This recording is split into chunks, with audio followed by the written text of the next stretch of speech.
নমস্কাৰ সকল ভাবিলোঁ আজি পিটিকা অকণ বনাওঁ যদি খুন্দা দাইল হয় পিটিকা অকণ বনালে ভাল লাগে খাই সেয়েহে আলুকেইডোখৰ কাঢ়ি থলোঁ দাইলৰ পৰা আৰু এইফালে জলকীয়া এটা লৈ আহিলোঁ কৃষ্ণ জলকীয়া বুলি কয় নেকি এইটো হয়নে পকা জলকীয়া আছে মই নিদিওঁ কাৰণ মই জ্বলা পাওঁ বেছিকৈ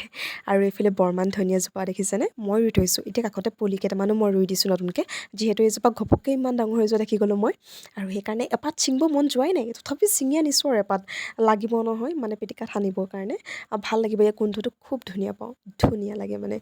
আৰু ইয়াৰ লগত সংযোগ কৰিবলৈ বৰ বেছি নাই বাৰু পিঁয়াজ আৰু নহৰুৱে দিম আৰু জলকীয়া দিম আৰু এইকণ দাইলকণ কোমোৰা দাইল তাৰ পৰাই আলুকেইডোখৰ কাঢ়ি থৈছিলোঁ আৰু পিঁয়াজটো কাটি দিছোঁ ধুনীয়াকৈ মিহি মিহিকৈ আৰু মিঠাতেল অকণ দি দিম কেঁচা মিঠাতেল খুব মজা লাগিব খাই মই পিছে এনেকৈ ইমান পিটিকা বনাই নাথাকোঁ দেই তেখেতৰ পৰা শিকিলোঁ তেখেতে এইবোৰ খুব মেহনত কৰি থাকে কিবা এটা বনালে মানে খুব ধুনীয়াকৈ চাটনিও বনাব এনেকৈ আলু কাঢ়ি পিনি পিটিকা কৰিব খুব মানে ভাগে ভাগে কৰিব আৰু এয়া গিলাচে পিটিকি দিছোঁ অলপ অলপ এয়া অকণমানকৈ নিমখ অকণ দি দিছোঁ আৰু জলকীয়া মই এটাহে দিম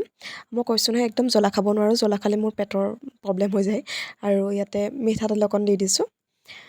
মানে জলকীয়া কি পকা জলকীয়া আছিলে পকা জলকীয়াটো দিব মন নগ'ল সেইকাৰণে অকণমান কলিমলি চাই কেঁচা জলকীয়া এটা লৈ আহিছোঁ এয়া ফাইনেলি আমাৰ পিটিকা ৰেডি বাই বাই